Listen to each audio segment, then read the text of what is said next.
Cette semaine à Hockey le Magazine, pour notre dernière de la saison, on vous propose un entretien avec Philippe Roy de chez Perfo Élite pour conclure cette saison au gymnase. On s'entretient avec Marie-Pierre Latendresse de chez Deck Hockey HBLL à Mirabel pour parler de Deck Hockey chez les juniors. Mesdames et messieurs, pour une dernière fois, bienvenue à Hockey le Magazine.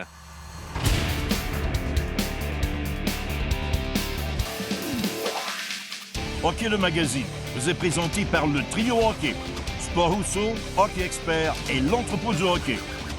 Et par le livre de Pierre Gervais, Au cœur du vestiaire. En vente partout.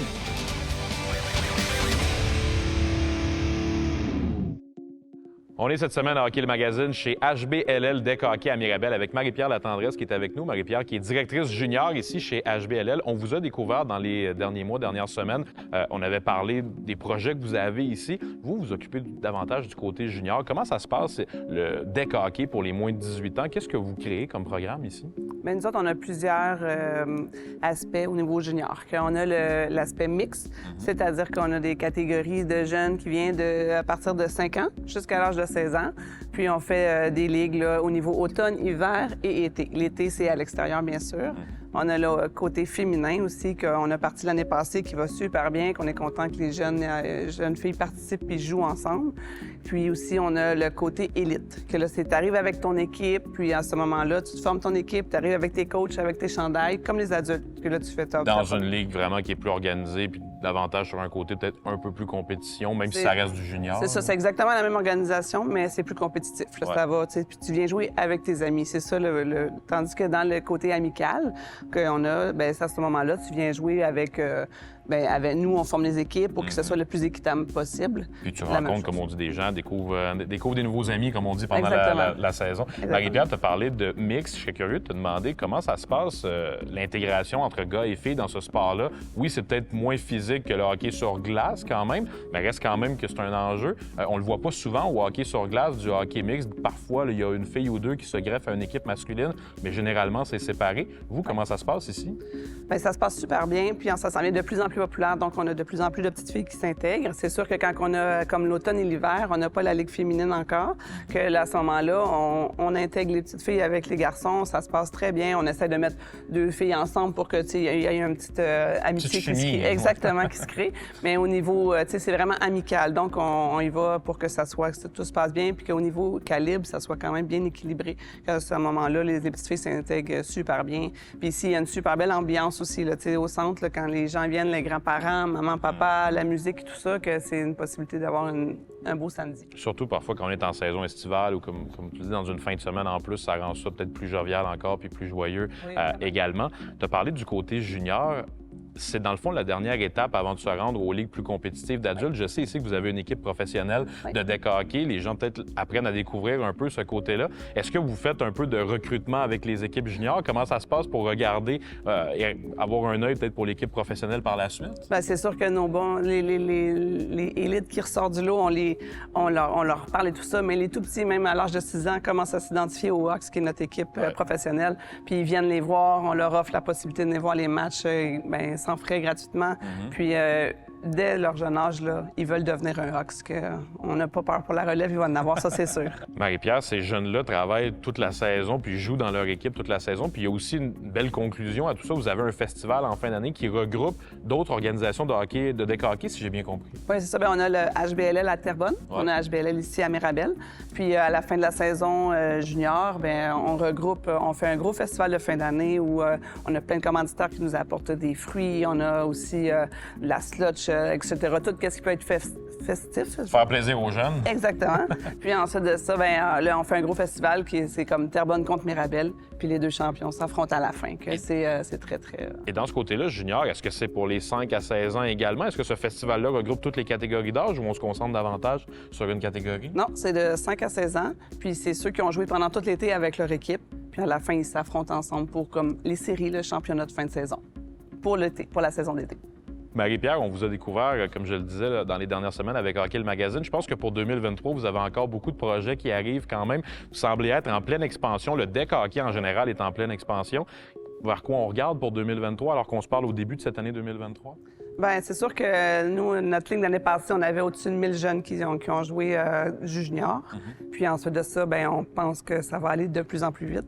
Et ensuite, on veut faire un camp de jour et puis aussi, on travaille pour un sport-études. Un sport-études qui serait lié avec un collège dans la région ici à Mirabel? Oui, on travaille là-dessus. C'est pas encore fait, mais c'est un de nos projets, puis on travaille fort. La question, peut-être arrête un petit peu bizarre. Est-ce que vous sentez que vous êtes victime de votre succès un peu à un certain moment? Est-ce que vous vous sentez prêt à absorber toutes ces nouvelles choses qui vous arrivent, les nouvelles inscriptions comme ça? Je pense que c'est un centre qui a été créé par des passionnés, pour des passionnés. Mais là, ça a grossi quand même énormément dans les dernières semaines, derniers mois. Ça va vite, ça va très vite, sauf qu'on est prêt. On est prêt, puis on aime ça. Puis Dominique et moi, qui est mon conjoint, puis on aime vraiment ça, on travaille fort pour ça, puis on est vraiment prête à accueillir le plus de monde possible. Bien, on vous souhaite la meilleure des chances pour 2023. Merci beaucoup, Marie-Pierre. Merci beaucoup.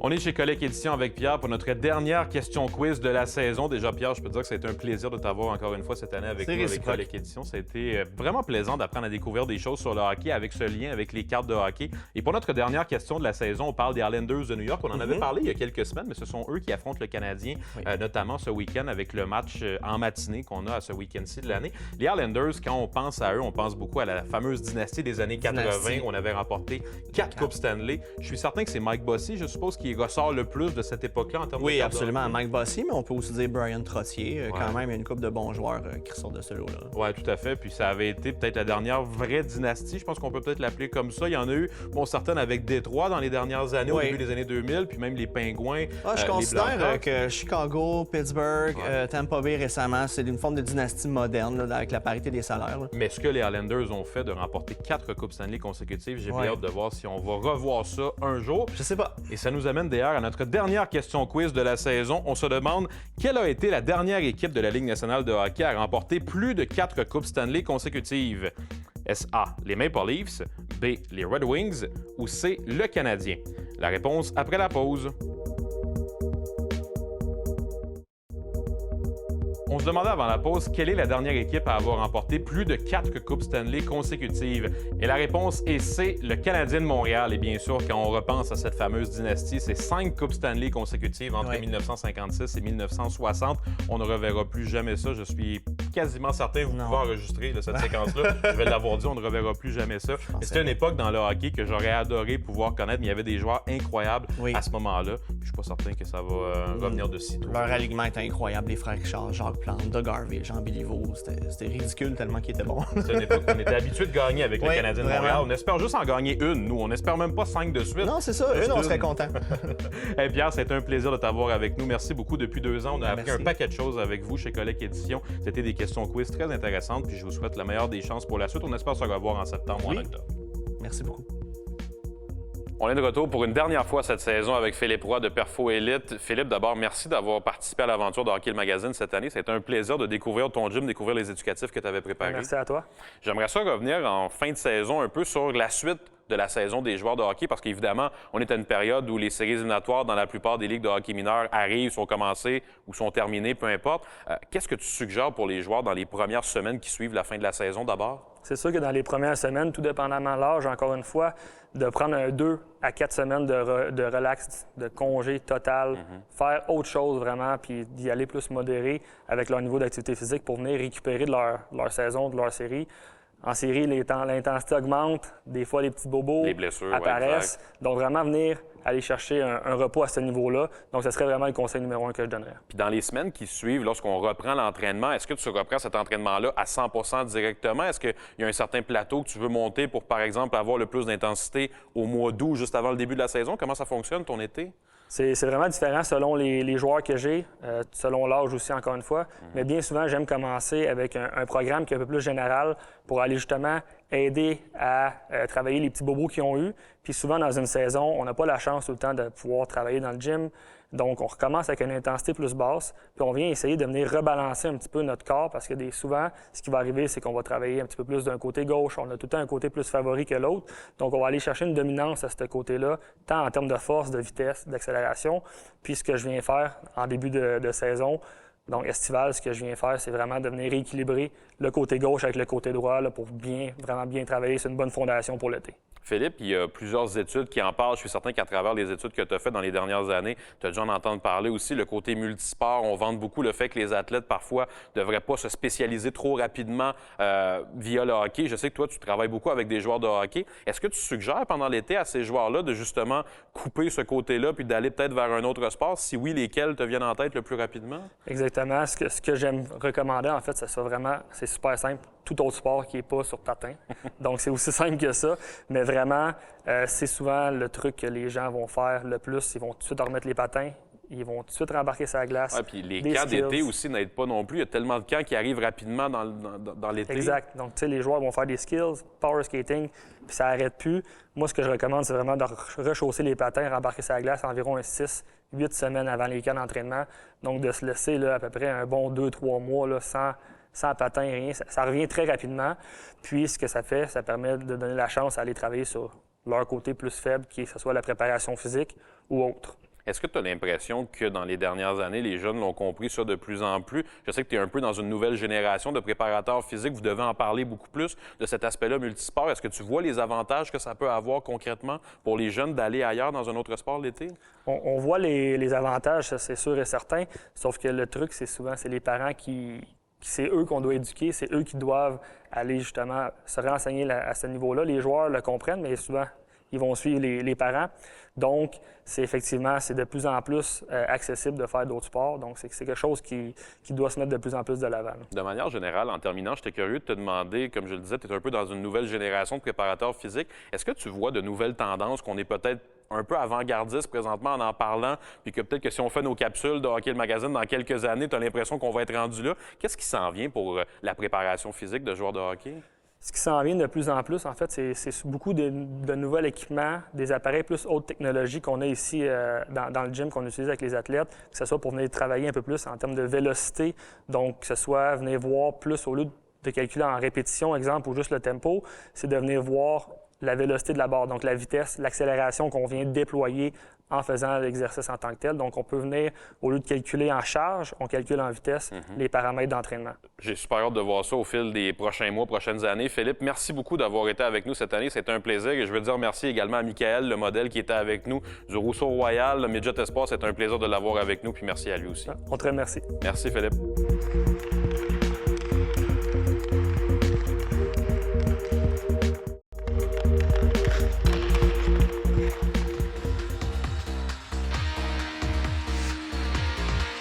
Cette chronique équipement vous est présentée par le Trio Hockey, Sport Rousseau, Hockey Expert et l'Entrepôt du hockey. Bonjour à tous. De retour cette semaine accompagné d'Éric Dupont, spécialiste hockey. Éric, les saisons de hockey mineur tirent à leur fin. Ouais. C'est temps de passer à la saison estivale, bien se préparer pour l'an prochain et s'amuser. Oui, tout à fait, Pierre. C'est probablement, je pense, une nouveauté pour nous avec Hockey le Magazine de parler d'entraînement estival. Puis c'est une catégorie qui est peut-être un petit peu sous-utilisée, mais qui est vraiment, vraiment importante. Écoute, je suis sûr que toi, dans les années 80 ou 90 chez les Canadiens, les entraînements estivales des joueurs, ça devait être quand même pas mal différent de maintenant, j'imagine. C'était à peu près inexistant. Je veux dire, les gars commençaient à s'entraîner un petit peu quelques semaines avant le début du camp d'entraînement. Et, à l'époque, le camp d'entraînement était fait pour ça, pour vraiment s'entraîner. Puis tout le monde dans la ligue était pareil. Maintenant, les joueurs on a des coachs de conditionnement, les joueurs ont des programmes. Ils prennent à peine une couple de semaines de congé après la saison. Puis ils ont des programmes qui suivent tout au long de l'été, puis les joueurs s'apportent au camp d'entraînement d'une forme extraordinaire. Oui, puis c'est un emploi à temps plein, même quand tu ne fais pas les séries. Effectivement. Les joueurs s'entraînent. Puis même notre fort, centre d'entraînement à Brossard, maintenant, est ouvert à l'année. Il est ouvert à l'été longue, donc les plus jeunes joueurs, comme l'an passé, Nick Suzuki restait en ville, Cole Caulfield. Donc les joueurs ont maintenant des coachs de conditionnement qui sont là, qui sont disponibles à l'année. La glace est disponible à l'année. Donc ça fait une grosse différence. C'est pour ça que les joueurs maintenant, les jeunes sont si bons, si rapides, si développés. Ça fait une énorme différence. Oui, puis c'est un petit peu similaire au hockey mineur. Nous, les clients qu'on voit, les jeunes, on en remarque depuis peut-être 5, 6, 7 ans, on vend des choses, des produits qui sont très utiles. Les jeunes peuvent s'amuser 12 mois par année, glace ou pas glace. On prend ici, par exemple, le filet Hockey Shot, qui est quand même un filet construit assez solidement, qui est bon pour l'hiver, tout comme l'été, avec une rondelle ou une balle, peu importe l'utilisation. Mais les joueurs s'amusent 12 mois par année maintenant au hockey. Puis je dis bien s'amusent parce que c'est important de garder dans le hockey, s'amuser. S'entraîner, garder... Hyper important. Rester en forme, c'est important, mais s'amuser, il ne faut pas oublier ça. Durant la saison, puis même dans la saison estivale, faire quelque chose qu'on aime. Exact. Si on aime jouer de hockey, on joue de hockey. Si on aime faire un autre sport, changer, varier. Puis dans ce sens-là, c'est bon pour le mental, c'est bon pour tout. Oui, tout à fait. Puis quand on parle de sport varié pour la saison estivale qui a rapport au hockey, bien, on peut penser au deck hockey. Ici, j'ai un exemple, c'est un gars napper. J'ai aussi une jambière ici. Mais quand on pense à napper, souvent, bien pas souvent, la plupart du temps, on pense au deck hockey. Napper qui est vraiment le leader dans le deck. Puis c'est un sport... C'est ce qui s'approche le plus du hockey, dans le fond, deck hockey. Oui, 100 c'est tellement proche. Ouais. C'est de plus en plus populaire. Ça existe au Québec depuis très, très, très, très longtemps. Ça commence à grandir au Canada au complet. Mais au Québec, l'été, là, sur le deck hockey, tu vas à des endroits comme Victoriaville ou Drummondville ou Montréal ou Québec, il y a beaucoup, beaucoup de centres. C'est sûr que les adultes comme moi ou toi, ils ont beaucoup de ligues, mais les jeunes, les juniors, la catégorie junior est vraiment, vraiment en grosse progression. Puis comme tu dis, s'amuser l'été, le deck hockey, c'est un des meilleurs exemples de garder la forme tout en s'amusant. Puis tu peux travailler tes skills, tes feintes avec ton bâton puis une balle sur les surfaces, c'est fait pour ça. Mon garçon joue l'été au deck hockey, puis ça m'a impressionné de voir comment il y avait de joueurs qui jouaient à ça, puis comment c'était bien organisé. Ouais. Puis il y a des tournois partout maintenant, c'est vraiment impressionnant. Oui, non, c'est vraiment le fun. Puis deux produits un petit peu similaires, mais en même temps très différents. Ici, on a une paire de patins à roues alignées de Hockey Bauer, qui est vraiment une paire de patins standard de roues alignées pour le hockey que tu peux utiliser sur la rue, tout ça, qui est une bonne paire. Mais ici, on a un produit quand même d'exception, un Mars Blade, qui est un produit qui vient de la Suède, qui est vendu dans quelques établissements au Canada, dont chez nous. La sensation de patiner avec ça, c'est un petit peu comme patiner sur tes patins sur glace. Puis on voit des gars comme Austin Matthews. Puis même à l'été 2020, si ma mémoire est bonne, on avait vu un gars comme Connor McDavid qui ne pouvait pas patiner nulle part parce que les arénas étaient fermées. Il patinait avec des Mars Blade pour garder la forme. C'est un produit qui est quand même assez dispendieux, mais pour garder la forme l'été dans la rue, dans la maison, peu importe où, aller au parc avec, c'est vraiment quelque chose qu'on recommande. Fantastique. Éric Dupont, merci beaucoup d'avoir été avec nous tout au long de la saison.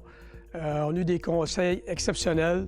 Et puis, merci à tous et on se revoit l'année prochaine pour d'autres capsules hockey.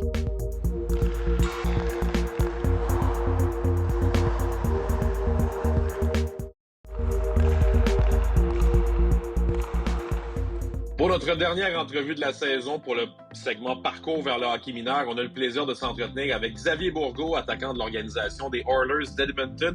Xavier, parle-moi de tes premiers souvenirs au hockey mineur. Tu es un gars de la région de Québec. Comment ça s'est passé tes premières années? Ben, j'ai grandi dans la région de Montmagny-Lillet, fait que j'ai commencé avec les alliés de Montmagny. J'ai commencé novice A, fait que tout de suite, à ce niveau-là, j'ai tout de suite fait les premiers pas, novice A, les 2 années. Par la suite, il y avait, dans le temps, il n'y avait pas de 2A, fait que c'était la tombe 2C. La tombe 2C, fait que j'avais réussi à faire la tombe 2C ma première année, même si j'étais le plus jeune. Puis ma première année, puis oui, c'était ma première fois dans le fond que j'étais coupé d'une équipe dans le fond. Fait que ce moment-là, ça m'a quand même marqué depuis ce moment-là, ça m'a comme motivé un peu plus. Puis c'est des moments qui m'ont marqué, mais je me rappelle avoir eu des très bons entraîneurs. Un gars comme Simon Olivier, que son gars, il présentement joué dans la nationale avec Columbus, m'avait vraiment beaucoup aidé à comment devenir un joueur assez sérieux, des bonnes habitudes de vie que ça prend pour devenir un joueur de hockey. Puis ça, c'est des choses qui m'avaient marqué. Juste des choses côté nutrition, alimentation, c'est des choses qui m'avaient marqué. Par la suite, j'ai continué dans le programme avec les Corsaires, les Chevaliers de Lévis. À leur première année, j'ai joué là. Puis par la suite, c'est là que j'ai été repêché avec les Cataractes de Shawinigan, où j'ai joué mes 4 ans. Puis j'ai fini ma dernière saison l'année passée. Là. Xavier, tu viens d'une ville, Montmagny, où il n'y a pas eu nécessairement beaucoup de joueurs qui se sont rendus jusqu'à la Ligue nationale de hockey. Plus récemment, on pense bien sûr à Samuel Blais des Rangers de New York. Ça doit devenir une inspiration pour toi, le parcours que Samuel a eu. Je suppose que vous êtes croisés dans votre passage au hockey mineur. Oui, je pense que je l'ai tout le temps entendu parler de Sam. C'est vraiment, je pense, un des premiers gars à Montmagny à avoir vraiment percé dans la NHL.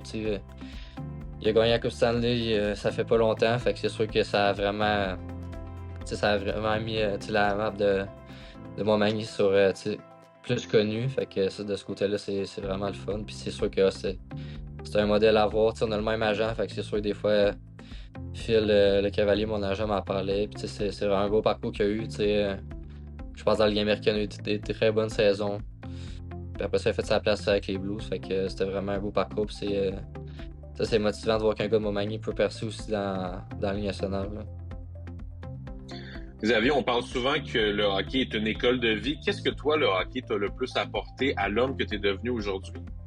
Ben, je pense que le hockey mineur, c'est plus, tu vois, chaque personne a sa personnalité. Fait que moi, j'étais plus un gars, qui est un peu plus réservé, mais je suis un gars qui aimait ça travailler. Fait que tu vois, tous les gars qui ont, qui étaient plus sérieux, c'est vraiment plus, pas pour toi à toi-même, mais si t'écoutes ce que les entraîneurs te disent, puis ce qu'ils veulent que tu améliores, si tu l'écoutes, mettons, tu l'écoutes à moitié, c'est sûr que tu peux pas vraiment t'améliorer si tu veux pas faire ce que les autres disent, ce qu'ils voient de toi. Si, mettons, ils disent de travailler sur un certain aspect, puis toi, tu trouves que c'est vraiment pas, ça n'a pas de sens, ben, je pense pas que ça va marcher. Enfin, c'est juste d'écouter ce que les autres ont à dire, puis de travailler à 100% à chaque jour, là, même si c'est jamais facile. Là. Xavier, même si on n'en est pas là encore, est-ce que tu as déjà pensé par hasard à ce qui pourrait te venir à l'esprit lorsque tu joueras ton premier match dans la Ligue nationale de hockey? On te souhaite évidemment que ça arrive plus tôt que tard, mais qu'est-ce qui va te venir à l'esprit à ce moment-là, selon toi? C'est sûr mes parents ils vont être dans ma pensée, c'est sûr, ma famille. Je pense que ça va être toutes les actions qu'ils ont faites, tous les efforts, toutes les fois qu'ils sont venus me porter. Je pense tout le temps qu'ils ont investi, l'argent qu'ils ont investi. Toutes les fois que j'ai dû me lever à 5h30 le matin, faire mon 45 minutes de tour le soir, le matin. Toutes des choses à quoi je vais penser, mais présentement, je vais essayer d'acquérir l'expérience le plus possible dans la Ligue américaine. Faire les erreurs que j'ai à faire, les choses que j'ai à apprendre pour devenir un meilleur joueur professionnel avant que ça arrive. Mais c'est sûr que je vais penser à ces choses-là quand ça va arriver. Ben, merci beaucoup, Xavier, pour ces souvenirs. C'est hyper apprécié, puis on te souhaite la meilleure des chances pour la suite de ta saison. Mesdames et messieurs, merci d'avoir été avec nous pour cette 8e saison de Hockey le Magazine. Un merci tout spécial aux gens du trio hockey avec Éric Dupont et Pierre Gervais, bien sûr, qui ont été avec nous. Les gens de chez Accès Physio, de Collec Édition, de Perfo Élite et également, bien sûr, Sylvain Guimond, docteur en psychologie sportive. Merci à vous de nous avoir suivis à la maison pour cette 8e année et on espère vous revoir l'année prochaine. Bonne fin de saison de hockey mineur et à bientôt. Hockey le Magazine vous a été présenté par le Trio Hockey, Sport Rousseau, Hockey Expert et l'Entrepôt du Hockey. Et par le livre de Pierre Gervais, Au cœur du vestiaire. En vente partout